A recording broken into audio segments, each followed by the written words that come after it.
আজকের আমি এসেছি ভারতের প্রথম রিনিউয়েবল এনার্জি মিউজিয়াম বা সোলার ডোম মিউজিয়াম দেখতে, যেটা অবস্থিত কলকাতা নিউ টাউনের ইকো পার্কে। এই মিউজিয়ামে লাগানো হয়েছে 2000টা সোলার প্যানেল, যেটা থেকে প্রতিদিন 180 কিলোওয়াট বিদ্যুৎ উৎপাদন হয়। আর এই মিউজিয়ামের ভেতরে রয়েছে 4টে ভিজন থিয়েটার্স, 6টা রোবট, 360 ডিগ্রি ভিউ পয়েন্ট, 30টা প্রজেক্টর, আরো অনেক কিছু। আর তার সাথে এই মিউজিয়ামের ভেতর দেখানো হয়েছে বিশ্ব উষ্ণায়ন, জলবায়ু পরিবর্তন, বায়ু দূষণের ফলে আমাদের পৃথিবীতে কি হারে ক্ষতি হচ্ছে, আর এই সবকিছুর সাথে মোকাবিলা করার জন্য আমরা ব্যক্তিগতভাবে কি কি করতে পারি সেটাও আমি তোমাদেরকে বলবো। মিউজিয়ামের ভেতরে ঢোকার টিকিট কত টাকা, রোবটকে গাইড হিসাবে নিলে তার কত খরচ, এছাড়াও যদি তোমরা ইকো পার্কে বোটিং আরে করতে চাও তাহলে তার জন্য কত টাকা খরচ, সমস্তটাই বলবো আজকের এই ভিডিওতে। তো ভিডিওটা শুরু থেকে শেষ অবধি দেখতে থাকো। নমস্কার বন্ধুরা, তোমাদের সকলকে স্বাগত আর একটা নতুন ভিডিওতে। আজকের আমি এসেছি ভারতের সবচেয়ে বড় আরবান পার্ক ইকো পার্কে, যেটা কলকাতা নিউ টাউনে অবস্থিত।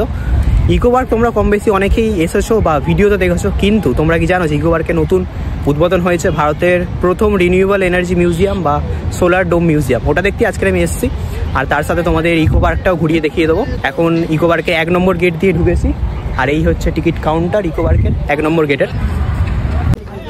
এখন টিকিট কাটা হয়ে গেছে, পার পারসন 30 রুপিস। এই রাস্তাটা দিয়ে ওই পাশে গেলে তোমরা আইফেল টাওয়ার পেয়ে যাবে, আর ওখানে রয়েছে জাপানিজ ফরেস্ট, তোমরা চলে যেতে পারো। আমার ঘোরা হয়ে গেছে আগেরবারে যখন এসেছিলাম, তো আর যাচ্ছি না। মেন যেটা দেখবো সেটা হচ্ছে সোলার ডোম মিউজিয়ামটা। এরকম বোটিং তোমরা করতে পারো এসে, আর ওরকমও চাইলে করতে পারো। ওটাই মনে হয় 4 জন বসে আছে, আর এটাতে অনেকজন হবে। এই হচ্ছে বোটিং এর টিকিট কাউন্টার। কিরম কি রেট আছে তোমরা দেখে নাও।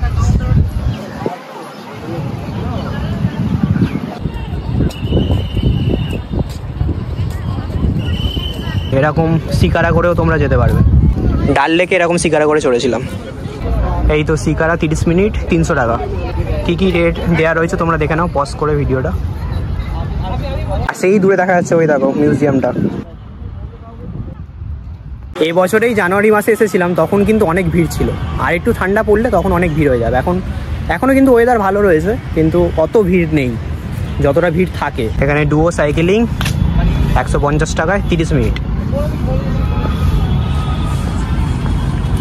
হ্যাঁ দেখো এই সাইকেলগুলো।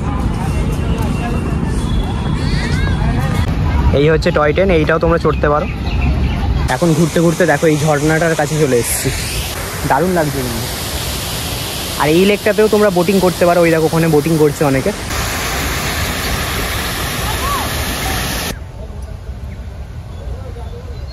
দেখো এখানে এই পাখিগুলো দেখা যায়।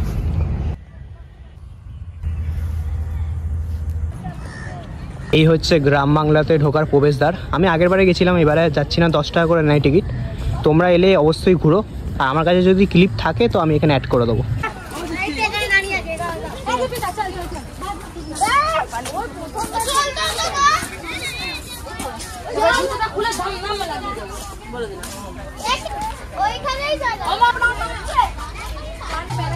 সর্ষে ক্ষেত এইগুলো আসল, কিন্তু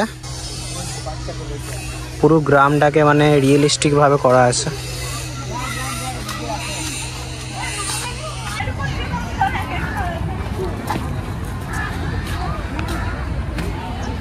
পুরো গ্রামের মধ্যে একটা রিয়েল বাড়ি দেখতে পেয়ে গেছি। এখানে রান্না হচ্ছে দেখো।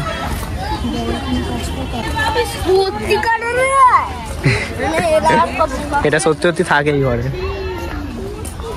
আর এই হচ্ছে আমার পিছনে তোমরা দেখতে পাচ্ছ ইকো পার্কের নতুন আকর্ষণ renewable energy museum.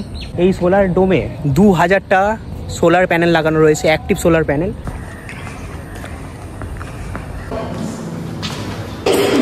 Ticket price হচ্ছে 200 টাকা এমনি সাধারণ মানুষের জন্য। আর যদি তোমরা স্কুলের গ্রুপে আসো তাহলে 100 টাকা। আর এই হাতে দেখতে পাচ্ছ একটা ব্যান্ড দিয়ে দিয়েছে। আর এই হচ্ছে ইলেকট্রিক কার এটা, আর এই পাশে একটা রোবট রয়েছে। এই রোবটটার সামনে তোমরা দাঁড়ালে হ্যালো বলবে তোমাদেরকে। Hello, this is your smart humanoid assistant. Explore Solar Dome to gain insights into renewable energy and understand why it's essential.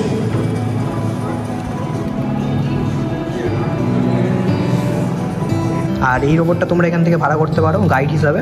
100 টাকা করে নেয়, কিন্তু এখন মানে এটা চলছে না, কিন্তু তোমরা এলে হয়তো চলবে। মিউজিয়ামের ভেতর কোন ফ্লোরে কি কি রয়েছে তার লিস্ট এখানে দেওয়া রয়েছে। এটা হচ্ছে হিস্ট্রি অফ এনার্জি। এরপরেই তোমরা দেখতে পেয়ে যাবে সূর্যের একটা রেপ্লিকা।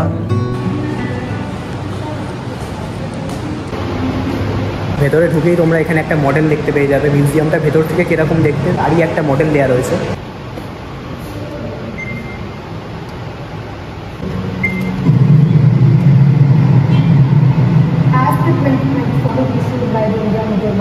জলবায়ু পরিবর্তনের ফলে 2022 সালের জুন জুলাই মাস পৃথিবীর উষ্ণতম সময় ছিল।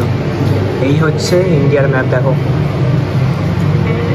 এখন যে টানেলটা তোমরা দেখতে পাচ্ছ এরকম 6টা টানেল রয়েছে। এই টানেলগুলোতে দেখানো হয়েছে গ্লোবাল ওয়ার্মিং, ক্লাইমেট চেঞ্জের ফলে পৃথিবীতে কি কি ক্ষতি হচ্ছে সেই সমস্ত কিছু এই স্ক্রিনের মাধ্যমে দেখানো হয়েছে। গ্লোবাল ওয়ার্মিং এর ফলে পৃথিবীর তাপমাত্রা বাড়ছে, আর্কটিক ও আন্টার্কটিক অঞ্চলে বরফ গলছে, যার ফলে সমুদ্রপৃষ্ঠের উচ্চতা বৃদ্ধি পাচ্ছে। জলবায়ু পরিবর্তনের ফলে অনেক দেশে বৃষ্টির প্যাটার্নে পরিবর্তন দেখা দিচ্ছে। কিছু স্থানে অতিরিক্ত বৃষ্টিপাত হচ্ছে, আবার কিছু স্থানে দীর্ঘ সময় ধরে খরা দেখা দিচ্ছে।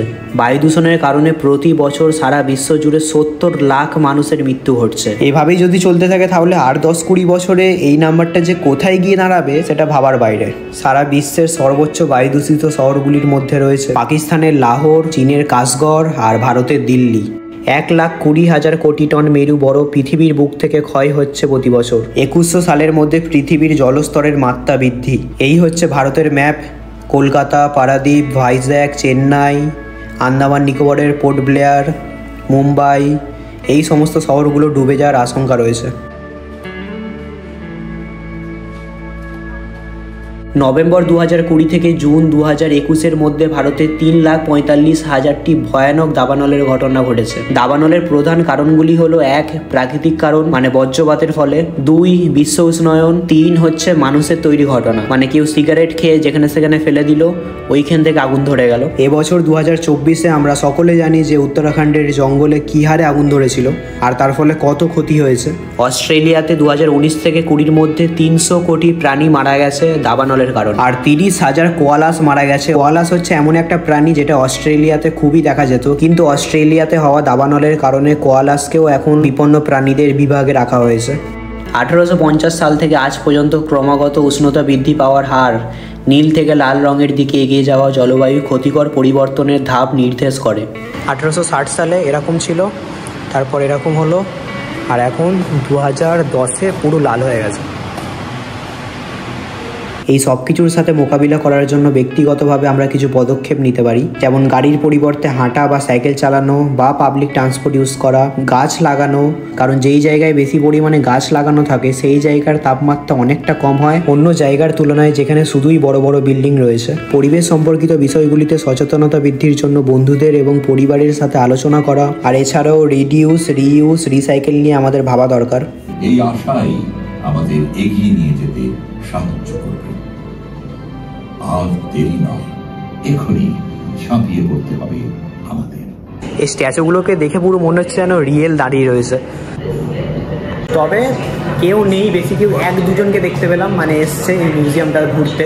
ইকো পার্কে তো অনেকে এসছে, কিন্তু এই মিউজিয়ামটাতে অত কেউ আসে না এখনো অবধি, অনেকে জানে না, নতুন হয়েছে যেহেতু। মিউজিয়ামের ভেতরে রয়েছে 4টে ভিজন থিয়েটার্স, যেখানে চলবে রিনিউয়েবল এনার্জি রিসোর্সকে কিভাবে সংরক্ষণ করা যায় তার audio visuals. That hope lies in renewability. By switching to renewable sources within time. এখানে আছে যে এখানে 90 মিটার লেখা আছে, তো র্যাম্প যেখান থেকে শুরু হয়েছে আপাতত এখন আমরা 90 মিটার হেঁটেছি এবং এখানে দেখানো হয়েছে যে অ্যাপ্রক্সিমেট একটা মানুষের এত কিলো ক্যালোরি বার্ন হতে পারে। আচ্ছা, এটা পুরো র্যাম্প ধরে আছে। টোটাল আমাদের এখানে র্যাম্পের লেন্থ 350 মিটারের আশেপাশে রয়েছে, তো সেটা দেখলে আস্তে আস্তে যেতে বুঝতে পারবেন আপনি।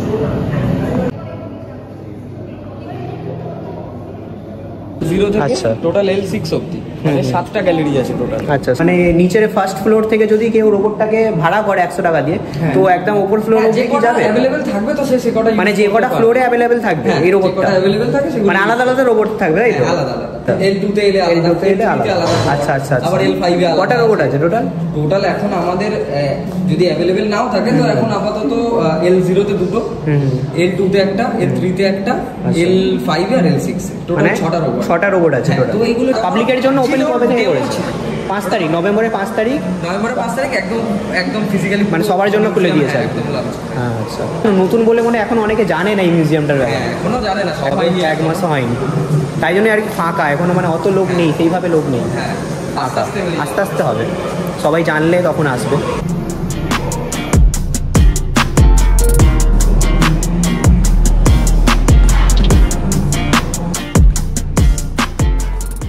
দেখো, দেখে মনে হচ্ছে না পুরো রিয়েল, আসল মনে হচ্ছে দেখে, দূর থেকে তো পুরো মনে হচ্ছে আসল।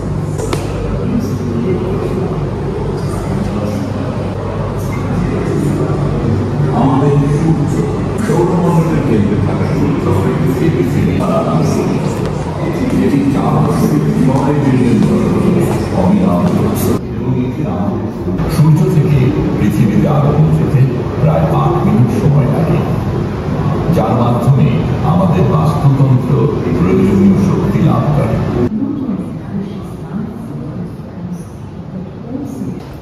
এখানে একটা সাইকেল রয়েছে,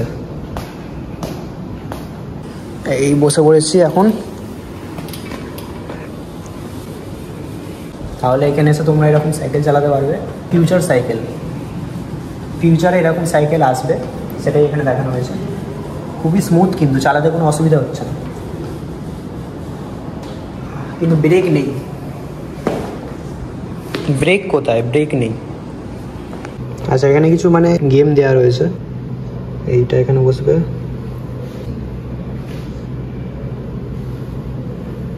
এখানে হয়ে গেছে। এখানে দেখতে পাচ্ছ, এখান থেকে তোমরা সব কেনাকাটি করতে পারবে। কিরম কি দাম রয়েছে? লাইটগুলো তোমরা কিনতে পারো 1350 টাকা। এইগুলোর কিরম কি দাম আছে? ব্লুটুথ স্পিকার আছে, এটা প্রাইস আছে আপনার 950 আছে। এটা মানে সোভেনিয়ার সব এখান থেকে তোমরা কেনাকাটি করতে পারো। হ্যালো বলবে।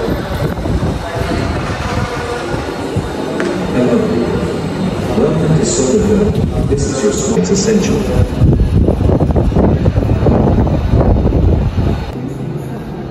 ফিউচারে শহর কিরকম হতে পারে সেইটা দেখানো রয়েছে এখানে।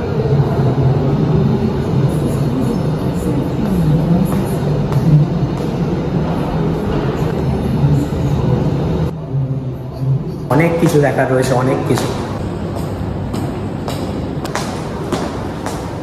একদম টপ ফ্লোরে এসে গেলে এখান থেকে তোমরা ইকো পার্কটাও দেখতে পারো। এই দেখো লাইটারে জ্বলছে।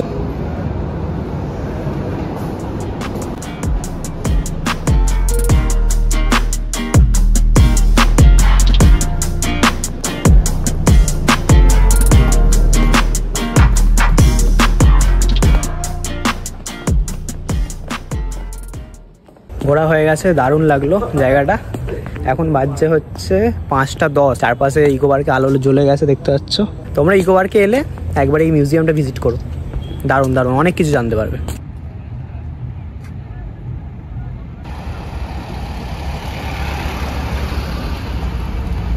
তো এখন ইকো পার্কের 3 নম্বর গেট দিয়ে বাইরে বেরিয়ে গেছি। এখন এখান থেকে বাসে করে যাব বাড়ি। বেশ ভালোই ঘোরা হলো, যতটা পেরেছি তোমাদেরকে দেখিয়েছি। ভিডিওটা কেমন লাগলো তোমরা জানিও, আর যদি ভালো লেগে থাকে তাহলে একটা লাইক আর চ্যানেলটাকে সাবস্ক্রাইব করে নিও। তাহলে চলো আবার দেখা হচ্ছে পরের ভিডিওতে। সবাই ভালো থাকবে, সুস্থ থাকবে, টাটা।